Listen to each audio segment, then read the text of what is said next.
ሰላም ጤና ይስጥልን ውድ የፋና ፖድካስት ተከታታዮች እንደምን አላችሁ? ፋና ፖድካስት አንድ ጉዳያችን ተጀምሯል። የዛሬው አንድ ጉዳያችን በግብርና ግብዓት ላይ ትኩረቱን ያደርጋል። ከዶክተር ሶፊያ ካሳ ጋር የግብርና ሚኒስቴር ዴታ ጋር ቆይታ የምናደርግ ይሆናል። በጣም እናመሰግናለን ዶክተር እዚህ ስለመጡና ፈቃደኛ ስለሆኑ። እኔም ስለጋበዛችሁኝና መረጃ እንድሰጥ እድሉን ስላገኘሁ አመሰግናለሁ።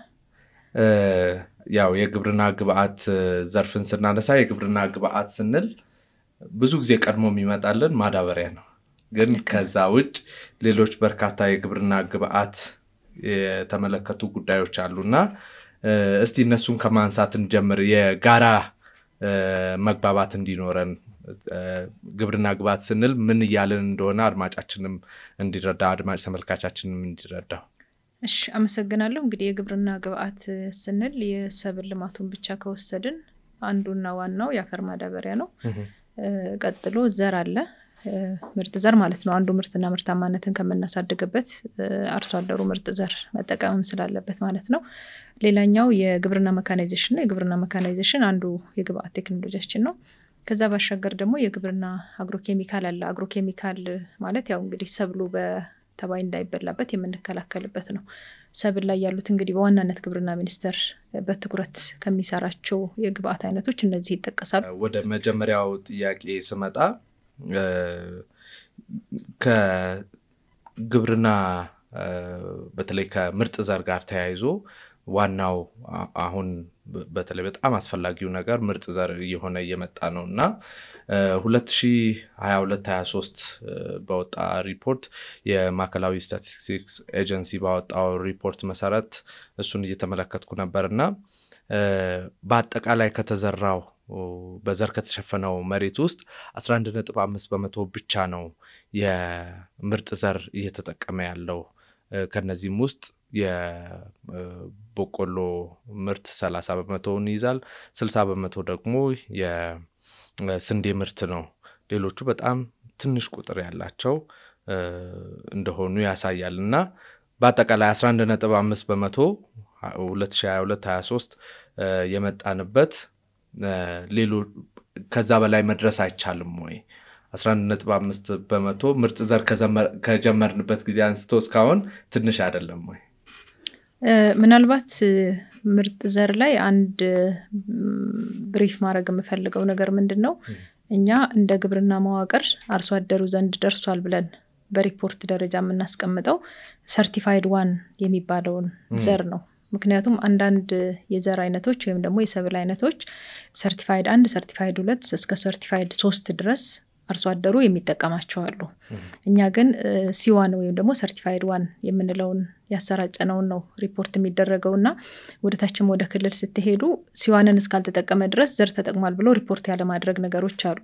ከዛ ውጭ ግን ያገሪቱ አጠቃላይ የአርሶ አደርና የከፊል አርብቶ አደሮቻችን የዘር አጠቃቀም በከፍተኛ ሁኔታ እያደገ ነው ያለው። እንደውም በእኛ በኩል ያለው አርሶ አደሩ በሚጠይቀው ልክ አቅርቦቱ ላይ ማሻሻል መቻል አለብን ነው። 100% አርሶ አደራችን ይጠቀማል፣ 50% ገና ነን። የዘር አጠቃቀምን በእጅጉ ማሳደግ ያስፈልጋል። አርሶ አደራችንም ዘንድ የግንዛቤ የመፍጠር ስራውንም በስፋት ነው እየተሰራ ያለው። ያለፉትን አመታት ስናይ አሁን ከአመት አመት የዘር የመጠቀም ልምዳችን እያደገ ነው ያለው። ከዚህ በፊት የነበረው ምንድነው? አርሶ አደራችን በባህሪው ከዘራ በኋላ አሁን ማሽላ በቆሎን ገና ከማሳ ሳይሰበሰብ ይሄ ለዘር ይሆናል ብለው ሰብስበው የማስቀመጥ ባህል አለና እነሱ ያው ስለማይመዘገቡ ነው አርሶ አደራችን ዘር ተጠቅሟል የማንለውና ኢትዮጵያ ባላት አቅም ልክ መልማት ባለን አቅም ልክና አሁን እየሰራን ባለነው ልክ 100% የዘር ተደራሽነት ደርሷል የሚል ግብርናም አልገመገመም። በግብርና በኩልም ይሄ የለም።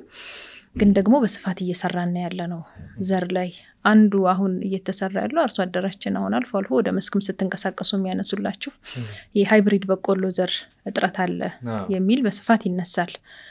እዚህ ላይ ስራዎች እየተሰሩ ነው ያሉት። አንዱ የግል ሴክተር ገብቶ መስራት እንዲችል፣ ምክንያቱም ዘር በመንግስት ኢንተርፕራይዞች ብቻ ሳይሆን ተይዞ መሰራት ያለበት የግሉ ዘርፍም እዚህ ላይ ገብቶ መስራት መቻል አለበት ነው። ከዚህ በፊት የሚሰራ አንድ ኩባንያ ነበረን። በቅርብ አመታት ደግሞ 2 እና 3 እየገቡ ነው ያሉት። በተለይ ኢንተርናሽናል የግል ፕራይቬት ሴክተርስ ማለት ነው። ለዚህም እንደምቹ ሁኔታ የፈጠርነው የህግ ማዕቀፎችን በማሻሻል የዘር አቅርቦት እንዲያድግ እየተደረገ ነው ያለው ግን በቂ አይደለም የሚለው እንወሰድ ያው ቀደም ብዬ እንዳነሳሁት በበቆሎ ወደ 30% በስንዴ ደግሞ ወደ 60% ነው አድረስ ያደረግነው ብለን እያነሳን ነውና ይሄ እንግዲህ ማከላዊ ቅድም እንዳነሳ ነው ቁጥሩ በተለያየ መንገድ ስሌቱ ሊለያይ ይችላል የተለያዩ ፓራሜትሮችን ወይም የተለያዩ መመዘኛዎችን ስንጠቀም ግን ምንድነው በጣም ትልቁ ትኩረት ከምርጥ ዘር ጋር ተያይዞ ከተዳቀለ የዘር ምርት ጋር ተያይዞ ያለው ትኩረት በአብዛኛው ስንዴ ላይና በቆሎ ላይ ነው ሌሎቹስ የምርት አይነቶች ሌሎቹስ የዘር አይነቶች አያስፈልጋቸውም ወይ አርሶ አደሩ ሌሎቹንስ በምርጥ ዘር መጠቀም አይችልም ወይ ያስፈልጋቸዋል ምርጥ ዘሩም አለ እየተሰራጨም ነው ለምሳሌ ማሽላ ምርጥ ዘር አለ የገብስ ምርጥ ዘር አለ እንደውም በውስንነት እንደ ሀገር ያለው ተግዳሮት የአትክልትና ፍራፍሬ ዘር ላይ ነው እና የተወሰነ ኦይል እነዚህ ኦይል ክሮፕ የምንላቸው አሉ ለምሳሌ አኩሪ አተር ዘር አለ እነ ተልባ እነ ኑግ የምንላቸው ላይ ግን የዘር አቅርቦታችን ያን ያክል አይደለም ጎመን ዘርን እንኳን ብንወስድኮ እንደ ክሮፕ እንደ ሮቴሽን ስለሚጠቀምበት አርሶ አደሩ የኢትዮጵያ ግብርና ስራዎች ኮርፖሬሽን የክልል ምርጥ ዘር ድርጅቶች ያባዛሉ ግን ያው በተለምዶኛ ብዙ ጊዜ በስፋትም ከቨሬጅ አላቸው ሰብሎች አሉ ለምሳሌ በቆሎ ከፍተኛ የሆነ ሽፋን ያለው ነው እንደ ሀገር ስንዴም ከፍተኛ ሽፋን አለው እሱ ላይ ብቻ ትኩረት አድርገን መረጃ የምንሰበስብ ካልሆነ በቀር የገብስ ምርጥ ዘር አለ የማሽላ ምርጥ ዘር አለ ምናልባት የማሽላ ምርጥ ዘር የለም አላገኘንም የሚሉ አካላት ካሉ ግብርና ሚኒስቴር ለክልሎች እንደውምኛ የዘር ፍላጎት ከክልሎች ስንቀበል በጣም በርካታ ዝርዝር ነው የምንቀበለው አርሶ አደራችን ጋር የማስተዋወቅ ጋፕ ካለ እሱን ወስደን መስራት ይጠበቅብናል እንጂ ማሽላም ገብስም ሌሎችም የዘር አቅርቦት አለ እጥረት ያለው አትክልትና ፍራፍሬ ላይ ነው በ2023 እና ከዛም ቀደም ብሎ የተከሰቱ ተከታታይ ድርቆች ነበሩ ወደ 15% አካባቢ የምርት መቀነስ እንደነበር መረጃዎች ያሳያሉና እንደው ወደ የኢትዮጵያ ግብርና ምርምር ኢንስቲትዩት ወደ 12 የሚሆኑ ድርቅን መቋቋም የሚችሉ ዝርያዎች አሁን እንደውም ይሄ ማነሳው የ2023 እና ከዛ በፊት የነበረውን እንትን ነው በ2021 የግብርና ምርምር ኢንስቲትዩት ወደ 12 የሚሆኑ ድርቅን መቋቋም የሚችሉ የዘር አይነቶችን አስተዋውቋል እነዚህ ግን ጥቅም ላይ የዋሉት እስካለፈው አመት ድረስ 8% ብቻ ናቸው ጥቅም ላይ ያዋሉት ሌሎቹንስ በተለይ ደግሞ እንደዚህ በተደጋጋሚ በተለያየ ጊዜ ድርቅ እንደሚያጠቃው አካባቢ እንደሚያጠቃው ሀገር ሌሎቹንስ ምርቶች ከ8% አሁን ካለበት ከ8% የማሳደግ በተለይ ድርቅን መቋቋም የሚችሉ ከአካባቢ ጋር ኢኮ ፍሬንድሊ የሆኑ እንትኑም ላይ ፖሊሲውም ላይ 2016 አምና በወጣው ፖሊሲም ላይ ኢኮ ፍሬንድሊ የሆኑ ድርቅን መቋቋም የሚችሉ የባዮና የአዲሱን ዘመን ቴክኖሎጂ የሚጠቀሙ እንዲሆኑ ፖሊሲውም አቅጣጫ አስቀምጧልና እነዚህን ለማሳደግ ምንድነው እየተሰራ ያለው እንዴትስ መጠቀም አልተቻለም በስፋት ማስተዋወቁ ላይስ ምን እየተሰራ ነው የቅርብ ጊዜ መረጃ ከሆነ እንደው መረጃው ሁሉ ሰድና ተቀላይ ያለውን ሂደት ላይ ትኩረት ብናደርግ የተሻለ ነው የሚሆነው ለእናንተም ለወደፊቱ አሁን በቅርቡ ቆጠራ እየተከናወነ ስለሆነ የግብርናውን እድገት በግልጽ የሚያሳይ ስለሆነ የዘር አቅርቦቱንም የሜካናይዜሽን አጠቃቀምም የማዳበሪያ አጠቃቀምንም አጠቃላይ ያዘ ቆጠራ እየተካሄደ ስለሆነ ኢንክሉዲንግ የከተማ ግብርናን ጨምሮ ያኔ መረጃው ሲመጣ ደግሞ የቱጋነን ያለ ነው የሚለውን ብንወያይበት ደግሞ ጥሩ ነው በያስባለሁኝ ስለዚህ አሁን እንደ ሀገር ጥርት ያለ ዳታ አሁን መናገር ይከብዳል አሁን እኛ አድሚን የራሳችን የአድሚን ዳታ አለን አድሚን ዳታውን ይዘን መተን ቢኮዝ አንዱ ችግር ምንድነው የሆነ አካል እንዲያረጋግጥልን እንፈልጋለንና ግብርና ሚኒስቴር አጠቃላይ የግብርናው መዋቅር ሰርቶ ይሄ ነው የኔ መረጃ ካለ በዛ መረጃ ላይ ተመስርተን ነው መነጋገር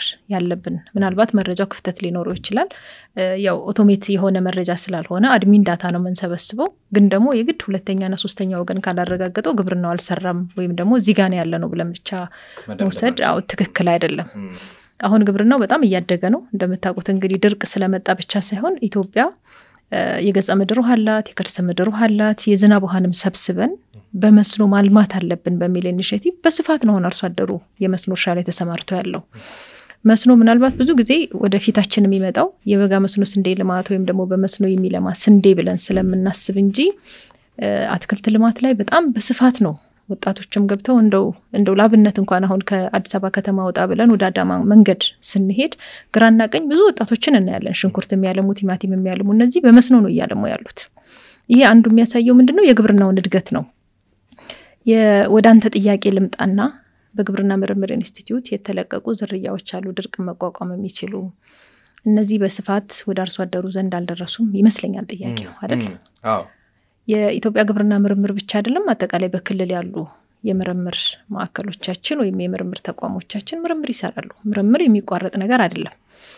ክላይሜቱ ስለሚቀየር ብቻ ሳይሆን የተሻሻለ ነገር ለምሳሌ አንድ ዝርያ አንተ ስታወጣ ለምርቱ ብለህ ልታወጣው ትችላለህ። ቀጥሎ ደግሞ አይ ምርት ብቻ አይደለም ድርቅ ስላለ ድርቅ የሚቋቋም ዝርያ መምጣት አለበት ብለህ ስታስብና ስታምንበትና ሲያስፈልግ እዛ ላይ ደግሞ ምርምር ይደረጋል። ወይ የመጀመሪያው ዝርያ ላይ ድርቅን የሚቋቋም ጅን ማግኘት እንዲችል ተደርጎ ዝርያው ልታሻሽለው ትችላለህ። ወይም ደግሞ ሌላ አዲስ ዝርያ ልታመጣ ትችላለህ። አንዳንዴ ደግሞ ዝናብ ሊበዛ ይችላል። ስለዚህ ዝናብ ከበዛ ደግሞ ይሄንን ዝናብ የመብዛቱን ተቋቁሞ ለአርሶና ከፊል አርብቶ አደሮቻችን ምርት መስጠት የሚያስችል ዝርያ ማምጣት አለብን። ስለ ድርቅ መቋቋም ብቻ ሳይሆን በሽታ መቋቋም የሚችል ሌሎች በርካታ መታየት ያለባቸው መለኪያዎች አሉ። በዛ መሰረት ዝርያዎች ይወጣሉ። ከወጡ በኋላ ግን በወጡት ልክ በመናወጣው ልክ ማስተዋወቅ ይችላል። እሱ ላይ ክፍተቶች ይኖራሉ። ምክንያቱም ካለን ውስን አቅምም አንፃር የወጣውን ዝርያ በመላው ሀገሪቷ በሚያስፈልግበት ቦታ ላይ ማስተዋወቅና አርሶ አደሩ በደንብ እንዲቀበል ከማድረግ አንፃር ክፍተቶች አሉ። እነሱን እያየ ደግሞ ግብርና ሚኒስቴር እያስተካከለ ነው ያለው። ለምሳሌ አሁን በቅርቡ አንድ የሚጸድቅ የኤክስቴንሽን አዋጅ አለን። የኤክስቴንሽን ምንድነው? የግሉ ዘርፍም ኤክስቴንሽን ውስጥ ገብቶ ኤክስቴንሽን አገልግሎት መስጠት እንዲችል ነው የሚለው። እንደነዚህ አይነት ነገሮችን ምህዳሩን እየፈጠርክለት ስትሄድ በቀላሉ መረጃ ተደራሽ ይሆናል። በጣም ጥሩ። እሱ ላይ እንደውም በደንብ በስፋት ብናየው ጥሩ ነው። የኤክስቴንሽን ሰርቪሱ በጣም ጥረት ተደርጎ አሁንም የዲኤ ሰራተኞች በተለምዶ ዲኤ የምንላቸው ሰራተኞች አርሶ አደሩን ሙሉ በሙሉ ማዳረስ ያልቻሉበት ምክንያቱም ከሀገሪቱ ኢኮኖሚም ካለው የመሬት ስፋትም አንፃር በርካታ ቦታዎችን መድረስ ላይቻል ይችላል። ግን ያ ማለት ያልተደረሱ ቦታዎች በጣም ብዙ ናቸው ማለት ሳይሆን ከተደረሰው አንፃር ጥቂት ናቸው። ግን ደግሞ አሁንም መድረስ ያለብን ሰፊ የአርሶ አደርና ከፊል አርብቶ አደርም አካባቢ አለና እነዚህ አካባቢዎች ላይ የኤክስቴንሽኑን ማስፋት የግብርና ኤክስቴንሽኑን ማስፋት በተለይ ደግሞ ዘመናዊ የእርሻ ስርዓትን ማስፋት ላይ ምንድነው የታሰበው? ፖሊሲው ላይ ተቀምጧል። ግን ደግሞ በዝርዝር ፕራክቲካሊ ምንድነው የምትሰሩት? በፖሊሲው ላይ በግልጽ የተመላከተው ምንድነው የኤክስቴንሽን አገልግሎት መሻሻል አለበት ነው። እንግዲህ ማሻሻል አለብን ስንል መሰረተ ልማቱ ራሱን ችሎ ይኖራል። እሱ መሻሻል መቻል አለበት። አገር ባላት አቅም ልክ ነው። እንግዲህ አቅምህን እያሳደግክ ስትሄድ ምርትና ምርታማነትን እያሳደግክ ስትሄድ እግረ መንገድህን ገቢህንም እያሳደግክ ስለምትሄድ የአርሶ አደሩም ገቢ እየጨመረ ሲሄድ እውቀቱም እየጨመረ ሲሄድ ሌላ ነገር ደግሞ ዲማንድ ያደርጋል። ማለት የተሻለ ሰርቪስ ማግኘት የተሻለ እውቀት ይጠይቃል። አሁን በፖሊሲው አንዱ በግልጽ የተመላከተው የኤክስቴንሽን አገልግሎታችን በመንግስት ብቻ ሳይሆን የግሉ ዘርፍም ገብቶ መስራት መቻል አለበት ነው። ምን ማለት ነው እሱ? የግሉ ዘርፍ ገብቶ ይስራ ማለት ለምሳሌ አንድን ቢዝነስ መንግስት ብቻ ከሚሰራው የግሉም ዘርፍ ደግሞ ገብቶ አገልግሎቱን መስጠት ቢችል ጥራቱን አንድ ማሻሻል ትችላለህ ነው። ሁለተኛ የግሉ ዘርፍ ይሰጣል ሲባል እንግዲህ ነፃ አይሆንም እንደምታውቁት። የሽግግር ሂደት ይኖረዋል። እንዴት ይሁን የሚለው አዋጁም ስላልጸደቀ ገና አዋጁ ከጸደቀ በኋላ ደግሞ እሱም ላይ ክቡር ዶክተር መለስም ዘርፉን ስለሚመሩት እሳቸውም ደግሞ የተሻለ ማብራሪያ ይሰጣሉ ብዬ አስባለሁኝ።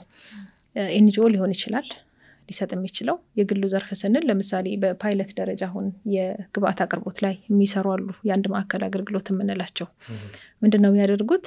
አንተ እኔ ጋር መተህ ዘር መግዛት ወይም ደግሞ ኬሚካል መግዛት ስትፈልግ ዝም ብዬ ኬሚካሉን ብቻ አይደለም የምሸጥልህ፣ እንዴት እንደምትጠቀም ለየትኛው ሰብል እንደምትጠቀም መቼ እንደምትጠቀም ጭምር ያስተምርህ ነው የምሰጥህ። ስለዚህ ኤክስቴንሽን አገልግሎት ማለት አንዱ ይሄ ነው። ምክር ሐሳብ ነው የምትሰጠው ለአርሶ አደሩ። ሁለተኛ ቅድም ያነሳችሁ አሁን ዝርያ ለምሳሌ ወጣ እንበል በምርምር ከወጣ በኋላ ከምርምር ጋር አብረን ሆነን ግብርና ማለት ነው የግብርናው መዋቅር አብሮ ሆኖ ዲሞንስትሬት ያደርጋል፣ በሰርቶ ማሳያ መንገድ ያሳያል።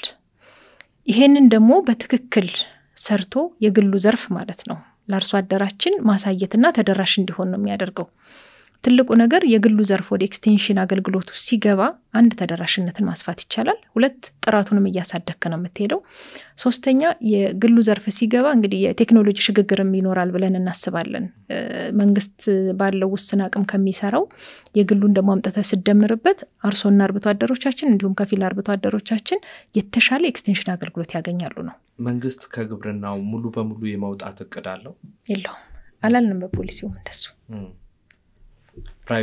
ፕራይቬት ፓርትነርሺፕ ነው የሚሆነው ከግል ዘርፉ ጋር በፓርትነርሺፕ ነው የምንሰራው ነው አንዱ ይሄ ኤክስቴንሽን አገልግሎቱ ላይ ነው እንግዲህ ወደፊት ሙሉ በሙሉ ይወጣሉ እሱ በየታየ ነው የፖሊሲ አቅጣጫው ላይ የተቀመጠው ግን ምንድነው በመንግስት ብቻ ሳይሆን የግሉ ዘርፍም ኤክስቴንሽን አገልግሎት ገብቶ የሚሰጥበትን እድል መፍጠር ነው ሁለተኛው ምርምርን ሰሚ ኮመርሻላይዝ እናደርጋለን ብለናል ለምሳሌ እኛ ሀገር ላይ ምርምር ያው በመንግስት ብቻ ነው አይደል ተይዞ ያለው ይሄም ትክክል አይደለም የግሉ ዘርፍ ገብቶ መስራት መደገፍ መቻል አለበት ነው እንዴት ይሆናል የሚለውን ማብራራት ካስፈለገ እሱንም መረጃ መስጠት ይኖርብኛል ምክንያቱም አሁን የግሉ ዘርፍ ስንል ምርምር ላይ እኛ ሀገር ባለው ልምድ የግሉ ዘርፍ ምርምርን ፋይናንስ የማድረግ ባህል የለንም አንድ ሁለተኛ ዝርያ ሲለቀቅ ራሱ ያ የተለቀቀ ዝርያ የመንግስት ነው ምክንያቱም ምርምር በመንግስት ስራ አይደል ያለው የመንግስት ነው የሚሆነው አሁን ግን ይሄን መደዳድል መፍጠር የተፈለገው ምንድነው የኢትዮጵያ ግብርና ምርምር ወይም ደግሞ በክልል ያሉ የምርምር ተቋማት አንድ ቴክኖሎጂ ሊያወጡ ይችላሉ ያንን ቴክኖሎጂ የማስፋት ለመሸጥ ወይም ደግሞ ሌላ ተደራሽ ለማድረግ ለግሉ ሴክተር ተሰጠውና ያ የግሉ ሴክተር ግን ለምርምር ተቋማት የሚገባቸውን ክፍያ መክፈል አለበት ነው ዝርያን እንውሰድ አንድ የበቆሎ ዝርያ ብቻ እንውሰድና ምርምር አንድ የበቆሎ ዝርያ ለቀቀ እንበል ከተለቀቀ በኋላ የግሉ ዘርፍ አባስቶ መሸጥ እንዲችል እድል መፍጠር መቻል አለብን ነው እኛ ብቻ አይደለንም ለምሳሌ አሁን የኢትዮጵያ ግብርና ምርምር ኢንስቲትዩት አንድ ዝርያ ሊለቅ ይችላል ከተለቀቀ በኋላ ባለቤትነቱ የኢትዮጵያ ግብርና ምርምር ኢንስቲትዩት ነው የነሱ ማንዴታቸው ወይም ደግሞ ኃላፊነታቸው የሚሆነው ብሪደር ሲድ ወይም አራቢ ዘር ምንለው ማባዛት ሊሆን ይችላል ከዛ ቀጥሎ ያለው ደግሞ ፕሪቤዚክ ቤዚክ C1 C2 ያለ የሚቀጥል ሂደት አለ እዛ ጋር የግሉ ዘርፍ ገብቶ መስራት ቢችል ያንን ዝርያ ወስዶ ኃላፊነት ተሰጠዋል ግን ሲሰጠው ዝም ብለህ አይደለም የምትሰጠው በቅርቡ ያጸደቀው መመሪያ አለ በኢትዮጵያ ግብርና ባለስልጣን በኩል ግልጽ የሆነ ተግባርና ኃላፊነት መብትና ግዴታ ተቀምጦ ተወዳድረህ ጭምር ነው ያንን ቴክኖሎጂ የምትወስደው ተወዳድረህ ተወስዳለህ ከወሰድክ በኋላ ግን እንግዲህ ሸጠህ ወይ ደግሞ ከሚገኘው ገቢ ሮያሊቲ ፔመንት መክፈል መቻል አለበት ነው ይሄ ዓለም ላይ ያለ ትሬንድ ነው የተዘጋውን ነገር የተወሰነ የግሉም ሴክተር ገብቶ ኤክሰርሳይዝ እንዲያደርግ መፍቀድ ማለት ነው ግብርና በጣም ሰፊ ነው ሰፊ ስለሆነ ሌላኛው አንዱ በፖሊሲ የተመለከተው ከዚህ በፊት የነበረው የግብርና ፖሊሲ ለግሉ ሴክተር ውስን ተሳትፎ ነው ያለው ስለዚህ የፕራይቬት ሴክተሩ ተሳትፎውን ማሳደግ መቻል አለብን ብለናል የፕራይቬት ሴክተሩ ይቅርታ ኪትዘኛ ይቀላቀልኩ ነው የግሉ ዘርፍ ተሳትፎ በግብርናው ላይ ማደግ አለበት ስንል መሬት ወስደ በሰፋፊ እርሻ ኢንቨስትመንት ማምረት ብቻ ሳይሆን ከዛ ከፍ ያለ ስራ መስራት መቻል አለበት የሚል ነው ለግሉ ዘርፍ ትንሽ መከፈትን መቻል አለበት ግብርናው እንዲያድግ ከፈለግን የቴክኖሎጂ ሽግግር የእውቀት ሽግግር እንዲኖር ከፈለግን የግሉ ዘርፍም ግብርናው ውስጥ ገብቶ መስራት መቻል አለበት ነው የቱ ላይ መሳተፍ አለበት የሚለው ፖሊሲውም ላይ ተመላክቷል ቀሪዎቹ ደግሞ በአዋጅ በደንብ በመመሪያ የሚገለጹ ይሆናሉ ማለት ነው አሁንም በዋናነት በጣም ውድ የሆነውን ቤዚክ ሲድ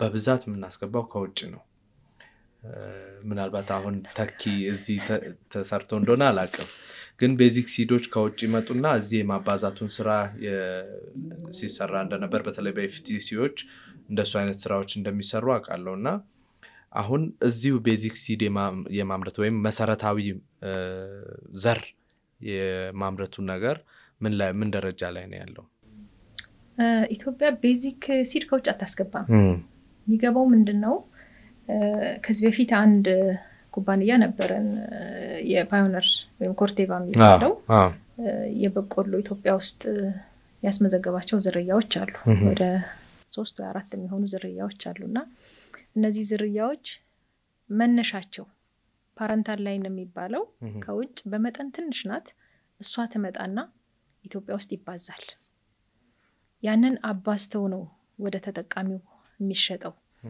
አንዱ ችግር የነበረው ምንድነው ፓረንታል ላይኑን መነሻውን ማለት ነው እዚህ ኢትዮጵያ ውስጥ መመረት አለበት የሚል ተደጋጋሚ እኛም ጥያቄ ስናነሳ ስለነበረ ተወሰነች ከዘር ጋር ተያይዞ ከባለቤትነት ጋር ተያይዞ ጥያቄዎች ስለነበሩ ለዚህ ደግሞ የተሻለ ህግ ማዕቀፍ መዘጋጀት ያለበት የሚል ተደጋጋሚ ጥያቄዎች ነበሩ የዘር አዋጅ ኦሬዲ ያጸድቀናል 2015 መጨረሻ ላይ ይሄ አንዱ እድል የፈጠረ ነው ሁለተኛው የኮንትራክት ፋርሚንግ አዋጅም አጸድቀናል እንደውም ኮርቴቫ ቀድሞ ሬጂስተር ያደረገና በነዚህ ፓረንታል ላይኑን አምጥቶ አገር ውስጥ አባስቶ የመሸጥ ፍቃድ ስለነበረው እንጂ መሃል ላይ ማንንም የውጭ ኩባንያ ኢትዮጵያ ውስጥ መጥቶ ዘር አባስቶ ለመሸጥ መሬት ያስፈልገዋል የሚል ህግ ነበረን የኮንትራክት ወይም የውል እርሻ የምንለው አዋጅ ከጸደቀ በኋላ ግን አንተ ፓረንታል ላይኑን ለማስገባት ምክንያቱም ኤፊሽንት ነው ወይም ደግሞ ውጤታማ ነው ይሄ ዝርያ በሽታን ከመቋቋም ሌላም በሽታ ይዞ እንዲመጣ ስለማይፈቀድ ማለት ነው እንደ ሀገር ምርታማነቱ ጥሩ ነው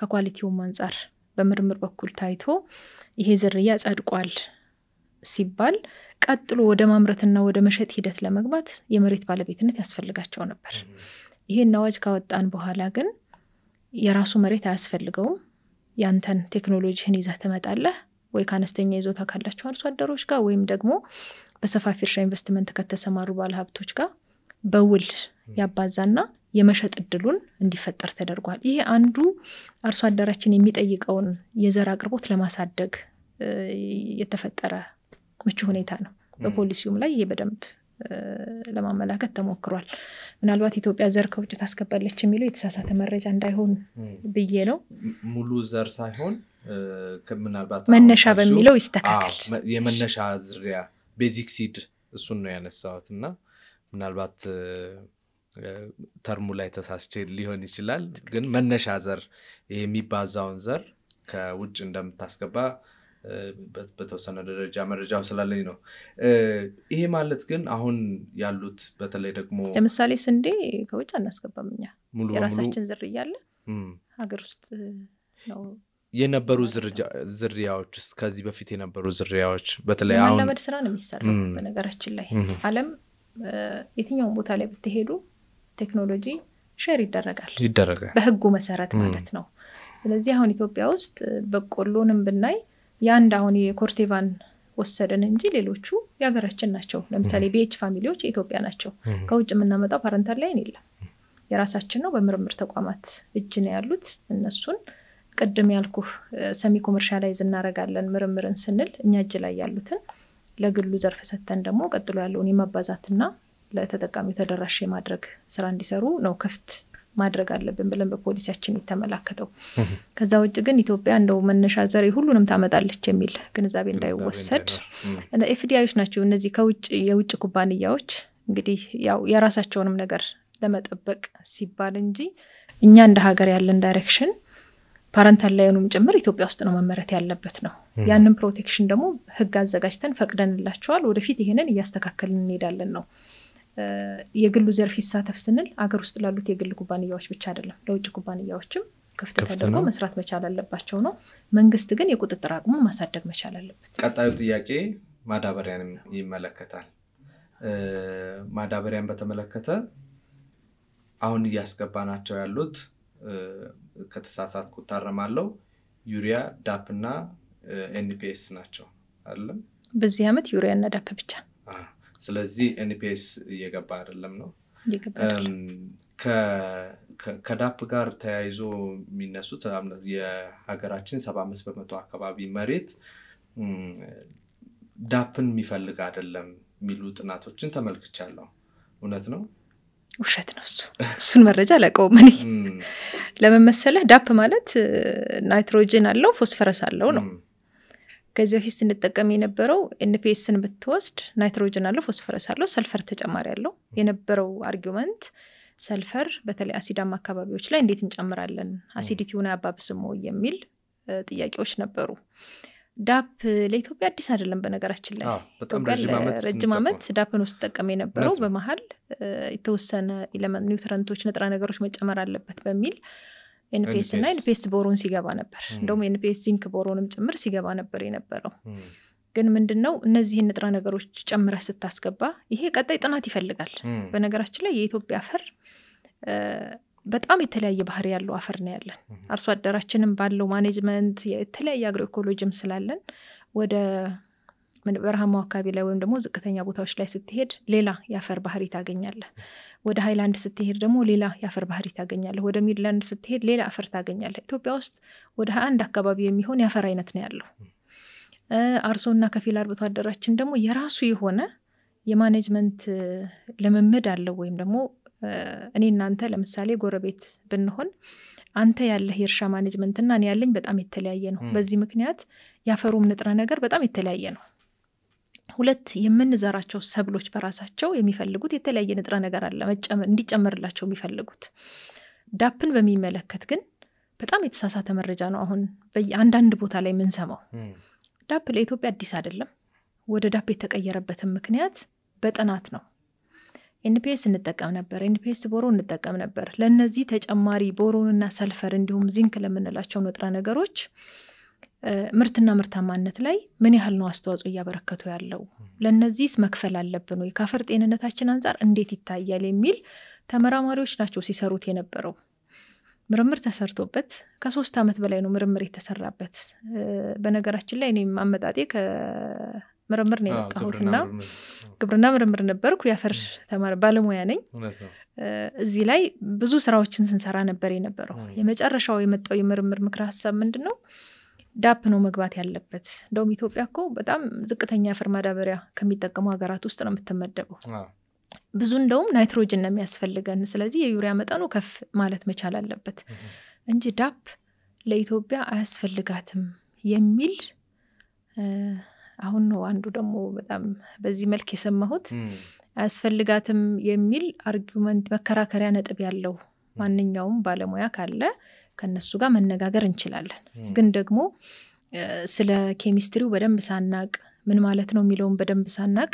አርሶ አደራችንንም እንዳናደናግረው ዳፕ ለኢትዮጵያ አርሶ አደር አዲስ አይደለም የተቀየረበትም ምክንያት መቀየር ስለነበረበት ነው የሚለው እንውሰድ በጥናት የተደገፈ ነው ተመራማሪዎቻችንን ሄዳችሁ ልታናገሩ ትችላላችሁ ግብርና ሚኒስቴር ለምሳሌ ብድግ ብሎ በዚህ አመት ይሄ ነው የሚያስፈልገን ማዳበሪያ የሚል ውሳኔ አይሰጥም ተመራማሪዎች ናቸው ተመራምረውበት ለሀገራችን የሚያስፈልገን ይሄ ነው ተብሎ ነው ውሳኔ ተወስኖ እንዲቀየር የተደረገው ዳፕ ያስፈልግም የሚለው አካል ትንሽ ቼክ ይደረግ ጥሩ ነው ሌላው አሁን ከማዳበሪያ ጋር ተያይዞ ማነሳው ጥያቄ ምንድነው በፖሊሲውም የተቀመጠው በተለይ የተፈጥሮ ማዳበሪያን ፕሮሞት ማድረግና እሱን መደገፍ ከፍ ማድረግ ነው በኬሚካል ማዳበሪያዎች ይልቅ የተፈጥሮ ማዳበሪያን በደንብ በስፋት ጥቅም ላይ እንዲውሉ ማድረግ ነው ምናልባት የአምና ግዥን ስናይ አምና መንግስት ወደ 20 ሚሊዮን ኩንታል የአፈር ማዳበሪያ ወደ ሀገር ውስጥ አስገብቷል ዘንድሮ ደግሞ ወደ 25 ሚሊዮን አካባቢ 24 ሚሊዮን አካባቢ ለማስገባት የግዥ ውሳኔ ተደርጎ እሱ ላይ እንዳለ አውቃለሁ ከአምናው እየጨመረ ነው የመጣው የሚገዛው የማዳበሪያ መጠን እየጨመረ ነው የመጣው በዚህ በኩል በአንድ በኩል በፖሊሲው የተፈጥሮ ማዳበሪያን እናስፋፋለን እናበዛለን እየተባለ በሌላ በኩል ደግሞ የሚገባው የማዳበሪያ መጠን እየጨመረ የሚመጣ ከሆነ ሁለቱ እንዴት ነው የሚጣጣመው ግብርናው እያደገ ስለሆነ አንዱ መልስ ማለት ነው ምክንያቱም አሁን የበጋ መስኖ ስንዴ ሽፋኑንም እያየን ከሆነ በጣም እያደገ ነው ያለው የተፈጥሮ ማዳበሪያ አንደኛ የአፈር ጤንነትን ለመጠበቅ በጣም ወሳኝ ነው ሁለተኛ የሰው ሰራሽ ማዳበሪያ መጠንን ለመቀነስ ያስችላል አርሶና ከፊል አርብቶ አደሮቻችንን አሁን እያስተማርንም ያለ ነው በተደጋጋሚም ምን ገልጸው እንግዲህ ጤንነትን ለመጠበቅ ሲባል ዓለም ወደ ኦርጋኒክ ምርት እያለች ነው ኦርጋኒካሊ ደግሞ ስናመርት ግብአቱ በደንብ መኖር መቻል አለበት አሁን ለምሳሌ ቨርሚ ኮምፖስት በጣም በአርሶ አደራችን ዘንድ እየተለመደ ነው ያለው ቨርሚ ኮምፖስት ለማዘጋጀትም ትንሽ ቀለል ይላል አሁን ያኛው ኮምፖስት በኖርማሉ የምናዘጋጀው ኮምፖስት በሆነ ቀን ኢንተርቫል ሂደቱ ረጅም ነው ሁለተኛ እሱ ማገላበጥ ሲባል ከፍተኛ ሙቀትም ስላለው አርሶ አደራችን ቅሬታ ያቀርብ ነበር ደሞ አንዳንድ ቦታ ላይ ምቻ ያስመታል እንደዚህ የሚባሉ ነገሮች አሉ አድካሚም ነው ስራው አድካሚ ስለሆነ አማራጭ ቴክኖሎጂ ማቅረብ ስለነበረብን ቨርሚ ኮምፖስትን አምጥተናል ቨርሚ ኮምፖስት ማንኛውም ሰው ለገጠር ላለው አርሶ አደራችን ብቻ ሳይሆን በከተማ ውስጥም ለምሳሌ ሆነ የከተማ ግብርና በጣም እየተለመደ ነው አይደል ቤት ውስጥ የምንጠቀምባቸው ለምሳሌ ጎመን ተጠቅመን ሙዝ በልተህ እና ሌሎች የምትላቸው ልጣጮች ለትሎቹ ብትሰጣቸው በቀላሉ ወደ ማዳበሪያ መቀየር ይችላሉ እነሱ ስለዚህ ይሄንን ቴክኖሎጂ ማስፋፋት ስራ እየተሰራ ነው ያለው ሌሎችም አሉ በቀላሉ ኮምፖስት ማዘጋጀት የሚያስችሉ ቴክኖሎጂዎች አሉ ለሚችሉ ግብአቱ ላላቸው የሰው ሰራሽ ማዳበሪያ ላይ ብቻ ጥገኛ ከሚሆኑ የተፈጥሮ ማዳበሪያንም የማዘጋጀትና የመጠቀም ባህላችን ማደግ አለበት ነው ይሄ በፍላጎት የምናደርገው ብቻ ሳይሆን እንደው ያፈር ጤንነታችንን እንጠብቃል ለአፈራችን ጠበቃ የምንሆን ከሆነ ሁላችንም የኦርጋኒክ ማዳበሪያ የመጠቀም ባህል እንዲያድግ ማስተማር መደገፍ ያስፈልጋል አሁን አርሶ አደራችን ከኛ በጣም በተሻለ ግንዛቤ ያለው በነገራችን ላይ እና ያዘጋጃሉ ይጠቀማሉ ይሄን ማሳደግና ማስፋት ግን ያስፈልጋል አዎ መሬቶቹ አሁን ምናልባት ለትንሽ መሬት እንደዚህ አይነት ነገሮች ሊደረጉ ይችላሉ ግን በቴክኖሎጂ ተደግፎ እነዚህን የማዳበሪያ ምርቶች የተፈጥሮ ማዳበሪያ ምርቶችን የማብዛት ስራ ወይም ቴክኖሎጂን እዚህ ላይ የማሳተፍ ስራውን ፖሊሲውንም ስለሚደግፍ በስትራቴጂ ደረጃ ምን እየተሰራ ነው አሁን ግልጽ የሆነው ነገር ምንድነው ማዳበሪያን በሚመለከት አዋጅም እያዘጋጀን ያለ ነው ምክንያቱም ፕራይቬታይዝ መደረግ አለበት የሚልም በፖሊሲው ላይ የተመለከተ ስለሆነ ለተፈጥሮ ማዳበሪያ ግን የተለያዩ ፓኬጆች ስትራቴጂዎች እንዲሁም ደግሞ ማዘጋጀት የሚያስችላቸውን ነገሮች በደንብ ተሰንደው ኤክስቴንሽኑ ፓኬጅ ውስጥ ተካተው አርሶ አደራችንም ስልጠና ይሰጥበታል ለሰፋፊ እርሻም መጠቀም እንችላለን በነገራችን ላይ ምንድነው ማድረግ ያለብን አንድ የምናመርተውን ኮምፖስት ትንሽ መጠኑን ማሳደግ ነው 100% እንኳን ቢያቅተን 25% 50% እያል ከኢንኦርጋኒኩ ጋር መቀላቀል አለብን ምክንያቱም ከምርትም አንፃር ወይ ምርታማነትን ከማሳደግ አንፃር የኢንኦርጋኒክ ማዳበሪያው እዛ ውስጥ ያለው ንጥረ ነገር በፍጥነት ስለሆነ ለጽዋቱ አቬሌብል የሚሆንለት ምርታማነትን ከማሳደግ አንፃር የራሱ የሆነ አስተዋጽኦ አለው 100% እናድርግ እሱ አሁን ላይ ሊከብደን ይችል ይሆናል ግን ማቀላቀል ኢንተግሬት አድርገን መጠቀም አለብን የሚለውን እሱን ፕሮሞት ማድረግ ያስፈልጋል አርሶ አደራችንን በዛ መንገድ ነው እየሰራ ያለው ይሄንን ለማዘጋጀት ምንም ኮምፕሊኬትድ አይደለም ሌላው አርሶ አደራችን በቀላሉ መጠቀም እንዲችል አሁን እነዚህ ስታርታፕ ላይ ያሉ ወይም ደግሞ በትናንሽ አሁን እያመረቱ ያሉ አሉ ከተማ አካባቢ ላይ ኮምፖስትን ምንድነው ለነሱም አሁን ምክር ሐሳብ እያቀረብንላቸው ያለ ነው ልክ እንደዛኛው እንደ ሰው ሰራሽ ማዳበሪያው በእንክብል መልክ ቢሆን በቀላሉ አንተ መበተንም ትችላለህ ሁለተኛ ወደ ኮምፖስት ስንመጣ ሰፋ ያለ መጠን ነው የምትፈልገውና ይሄን ደግሞ በቀላሉ እንደው መበተን እንዲችል አብሮ የሜካናይዜሽን ቴክኖሎጂ መምጣት አለበት እንግዲህ ያው በሂደት አይደሉም ነገር ያየነው ያሻሻልን ነው የምንሄደው አሁን ኦርጋኒክ ማዳበሪያ ላይ ያለው ጅምር ጥሩ ነው ግን ደግሞ ማሳደግ አለበት ግብርናም ለዚህ ራሱን ኃላፊነት ይወስዳል ማለት ነው የማዳበሪያን ጉዳይ ለመጠቅለል አሁን ብቸኛ የማዳበሪያ አምጭ ወይም ደግሞ ወደ ሀገር ውስጥ የሚያስገባ መንግስት ነው አይደል መንግስት ግን ሁሉንም የማዳበሪያ ፍላጎት አሟልቶ የሚጨርስ አይሆንም ለዛም ነው በየጊዜው ጥያቄው የሚወጡ እሱ ብቻ ሳይሆን የግዥ ስርዓቱም ሂደቱም መንግስት ብቻውን የሚይዘው ከሆነ አማራጭም የሚታጣበት ይሆንና በጣም ችግር ይሆናል ፈልጎ ነው ብለህ ታምናለህ ግን መንግስት የሚገዛው ምናልባት እሱን በደንብ የሚያቀው ግብርና ሚኒስተር እንዲሁም መንግስት ነው ብዬ አስባለሁ እሱን በደንብ ብሪፍ መደረግም ነው መንፈልገው አርሶ አደሩም ይሄን ማወቅ የሚፈልግ ይመስለኛል ለምንድን ነው ወደ ግሉ ዘርፍ መሄድ ያልቻለው ወደ ግሉ ዘርፍ መሄድ አለበት የሚል በፖሊሲው ላይ አሁን ተመላክቷል ግን የመንግስት የማስፈጸም አቅም ደግሞ ማደግ መቻል አለበት አብሮ ማለት ነው ማዳበሪያ በነገራችን ላይ አርሶ አደራችን ማዳበሪያ ማግኘት ካልቻለ ምርትና ምርታማነታችን በከፍተኛ ሁኔታ ነው የሚቀንሰው ስለዚህ የግሉ ዘርፍ ከመግባቱ በፊት የህግ ማዕቀፎቹ ላይ መሰራት መቻል አለበት አንዱ አሁን አዋጅ መመሪያና ደንብ ድራፍት እያዘጋጀን ያለ ነው እዛ አዋጁን ስናዘጋጅ የግሉ ሴክተር ወደዚህ መግባት አለበት ስንል አቅርቦ መሸጡ ላይ ብቻ አይደለም ፍላጎት እስከ መሰብሰብ ድረስ መስራት አለበት የሚል ነው ክሊር የሆነ ነው አሁን አዋጁ እየተዘጋጀ ያለው ለምሳሌ የግሉ ሴክተር ዝም ብለን አስገባ ነው እንበል ማዳበሪያ እንዲያቀርብ ማለት ነው ሲያቀርብ ኳሊቲውን የመቆጣጠር መንግስት አቅም ሊኖረው ይገባል ከፕራይስ አንፃር በደንብ አሁን በከፍተኛ ድጎማ ነው ማዳበሪያ እየገባ ያለው እዛም ላይ ግልጽ የሆነ አሰራር ስርዓት መቀመጥ መቻል አለበት ትክክል ተደራሽነቱስ መቼ ነው ግዴታ ጭምር መሆን አለበት አሁን አንተ የኮምፒውተር ወይ ደግሞ የልብስ ወይም ደግሞ ሌላ ሸቀጣ ነጋዴ ነህ ብለን እናስብ ይሄን ኃላፊነት ሲሰጥህ ዛሬ ላይ ባይመችህና ባታቀርበው አይ በቃ በሚቀጥለው አቀርባለሁ ልትል ትችላለህ ማዳበሪያ ላይ ግን እንደሱ አይቻልም ሶ የግሉ ሴክተር ይግባ ስንል ስርዓቱ በደንብ መሰራት መቻል አለበት የምናስገባቸውም የግል ሴክተሮች የተቀመጠውን ነገር የሚያሟሉ መሆን መቻል አለባቸው መስከረም ላይ የአፈር ማዳበሪያ መቅረብ ካለበት ይሄንን እንዲሰራ የተፈቀደለት የግሉ ሴክተር በትክክል ማቅረብ መቻል አለበት ስለዚህ ህግ ማዕቀፉ ላይ የመንግስት የማስፈጸም አቅም የቁጥጥር አቅሙ ላይ በደንብ ማሳደግና ራሳችንን ማየት ስላለብን እሱን እየሰራን ያለ ነው እሱን መንግስት እየቻለ ነው አሁን ባለው ሁኔታ መንግስትም በአስፈላጊው ደረጃ ሙሉ በሙሉ የአፈር ማዳበሪያን አቅርቦ የህዝቡን እርካታ ወይም ደግሞ የአርሶ አደሩን እርካታ እያሟላ ነው ማለት እንችላለን አሁን እንግዲህ በቅርብ አመታት ከፍተኛ መሻሻል ነው ያለው የአፈር ማዳበሪያ አቅርቦት ላይ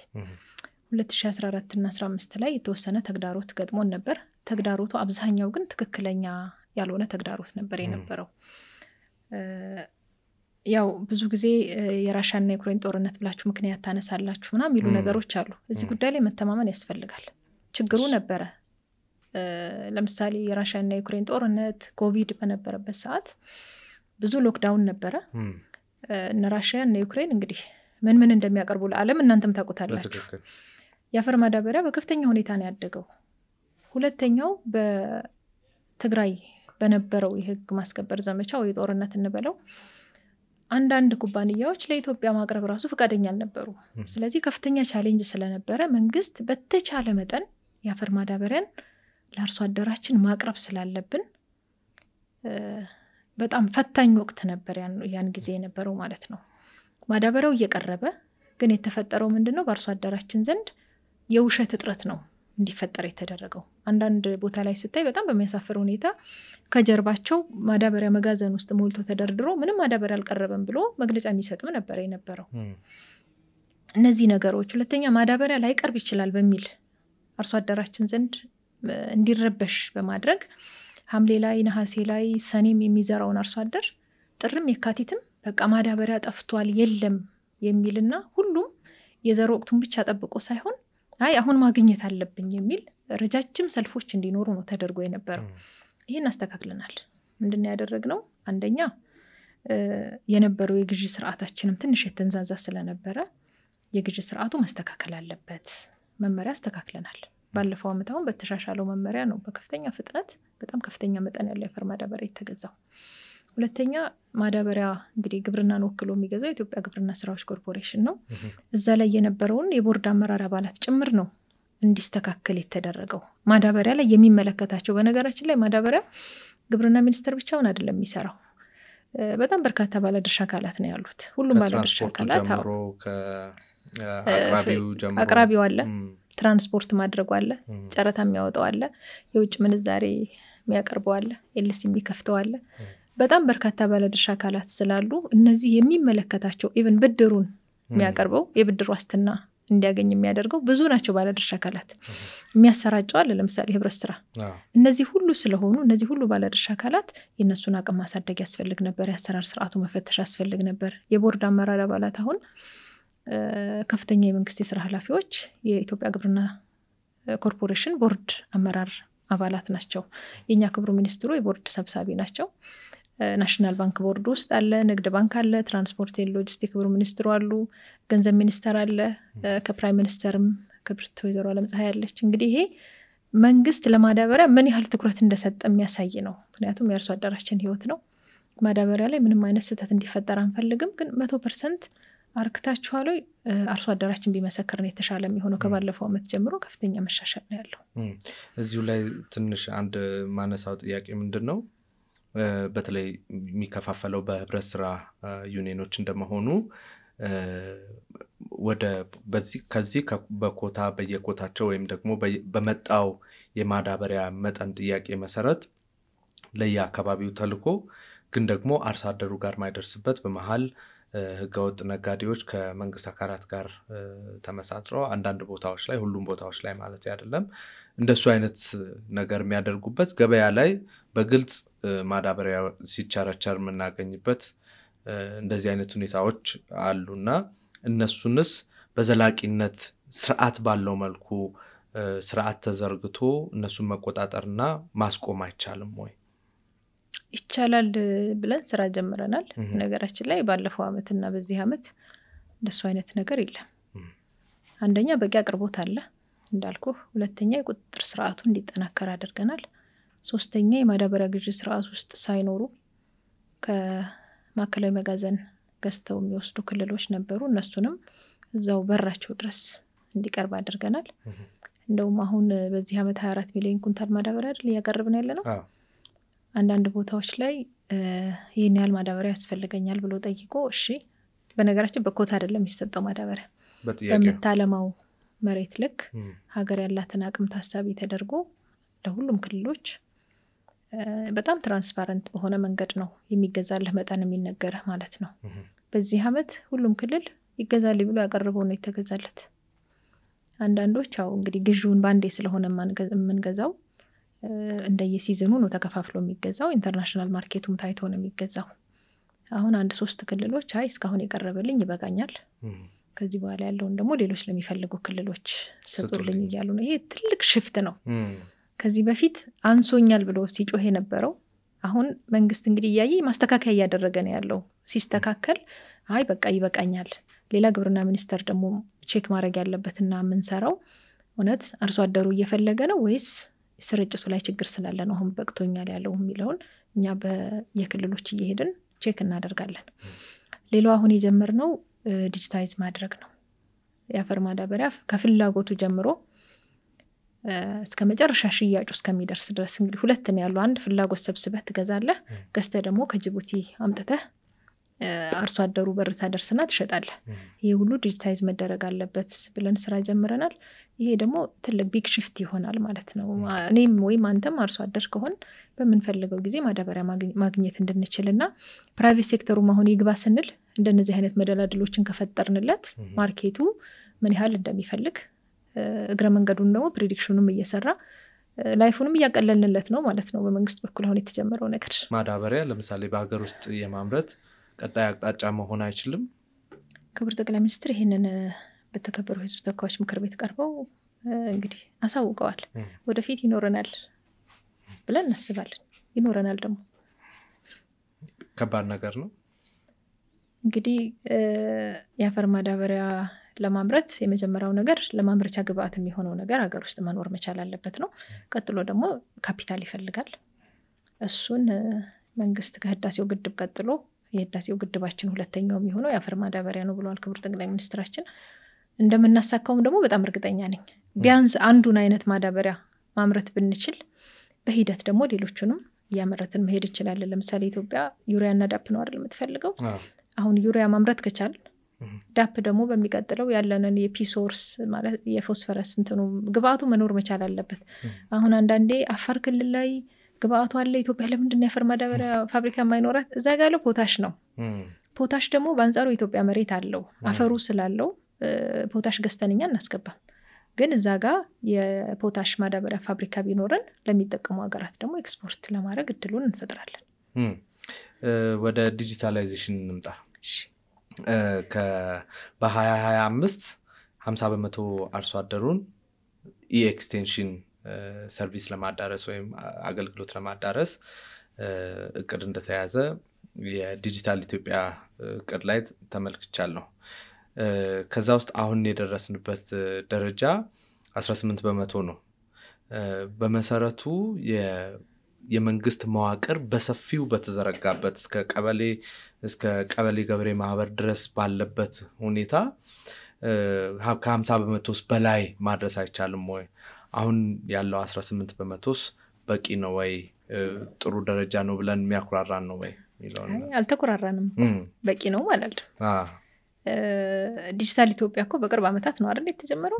ስለዚህ ያንን ተከትሎ ግብርና ሚኒስቴርም አርሶ አደሩን ዲጂታላይዝ ስታደርገው አርሶ አደሬን ማወቅ አለብኝ ነው፣ አርብቶ አደሬን ማወቅ አለብኝ ነው። ካወቅኩት በኋላ መሰጠውንም አገልግሎት በዛ ልክ ማስተካከል መቻል አለብኝ፣ ተደራሽ ማድረግ አለብኝ ነው። የማዳበሪያን ብቻ ልውሰድልህ።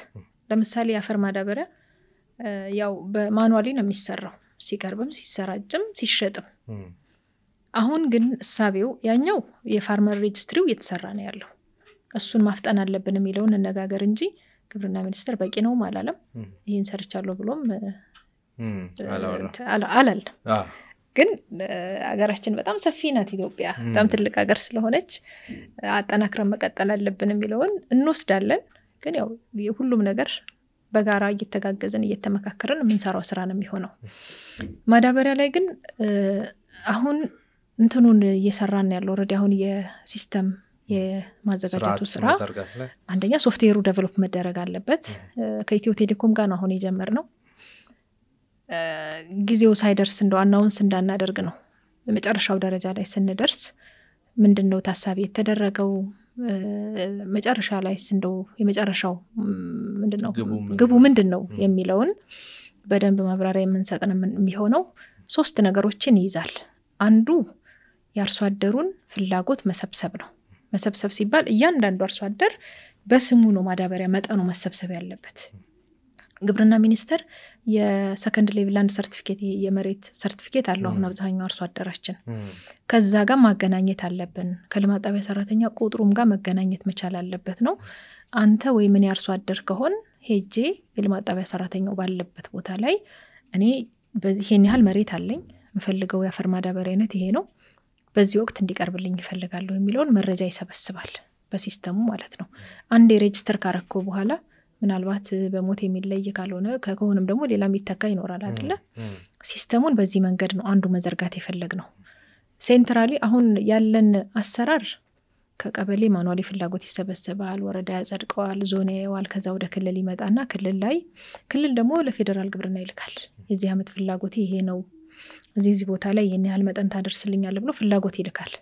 ፍላጎቱ ግን አንዳንዴ ሊያንስም ይችላል፣ ወር ደግሞ የተጋነነ ፍላጎት ሊሆን ይችላል። አንዳንድ ቦታ የሚያድር ማዳበሪያም ስለምናገኝ ይሄኛው ሲስተም ግን በተቻለ መጠን ትክክለኛ ፍላጎት መሰብሰብ እንዲቻል ነው። ፍላጎትን ከተሰበሰበ በኋላ አገራዊ ፍላጎቱን እናየዋለን። ስንት % አርሶ አደራችን ለበልግ እንዲቀርብለት ፈለገ፣ ስንት % አርሶ አደራችን ለመስኖ ምን ያህል ማዳበሪያ ፈለገ የሚለውን አንዱ የምናይበት ነው። ሁለተኛው ከጅቡቲ ተነስቶ የአፈር ማዳበሪያ መዳረሻ ቦታ ላይ እስከሚደርስ ድረስ እሱን ትሬስ ያደርጋል ወይም ደግሞ ይከታተላል ማለት ነው። አንዳንዴ ምን ይገጥመናል መሰለ፣ ሹፌሮች ከጅቡቲ ይነሱና በ3 ቀን መድረስ እያለበት 5 ቀን ወይም ደግሞ 1 ሳምንት የሚቆይ ሹፌር ሊኖር ይችላል። ሁሉም እያልኩ አይደለም፣ በጣም ጥቂት ነው ይሄ የሚያጋጥመን።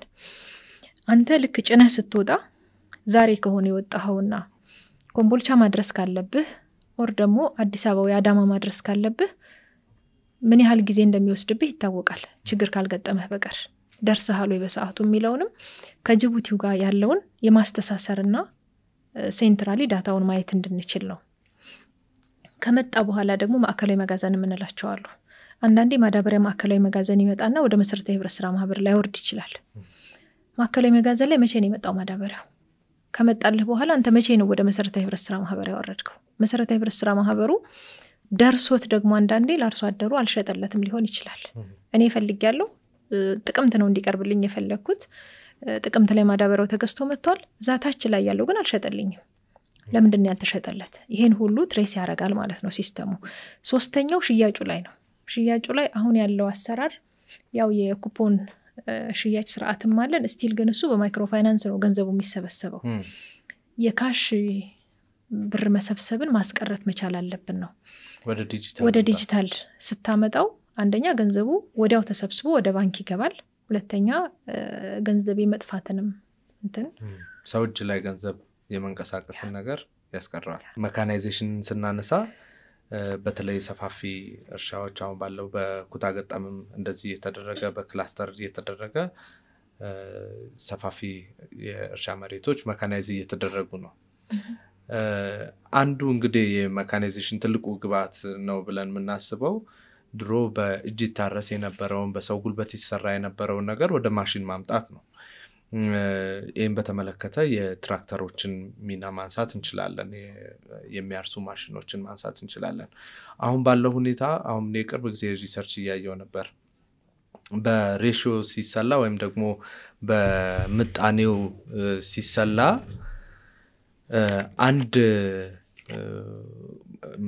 አንድ ትራክተር በኢትዮጵያ መሬት ለ500 ሄክታር ነው ሬሽዮ ሲሰላ።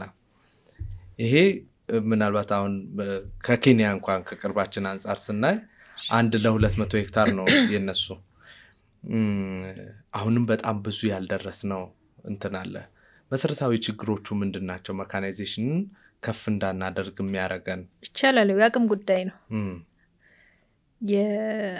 እንግዲህ የግብርና መካናይዜሽን ቴክኖሎጂ አብዛኛው ከውጭ ነው የሚገባው፣ የውጭ ምንዛሬ ይፈልጋል።